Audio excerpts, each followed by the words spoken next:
Bismillahirrahmanirrahim. Assalamualaikum warahmatullahi wabarakatuh. Saya Indra Catri, anggota DPRD Provinsi Sumatera Barat dari fraksi Partai Gerindra, mengucapkan selamat hari jadi Provinsi Sumatera Barat yang ke-80.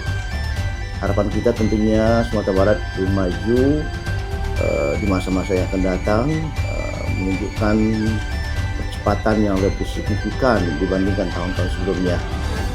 Semoga kita diberi kekuatan oleh Allah SWT untuk membangun bangsa ini melalui membangun di Provinsi Sumatera Barat. Sekali lagi saya mengucapkan, mari kita tingkatkan nawaitu dan semangat kita bersama membangun Sumatera Barat sejahtera dan maju.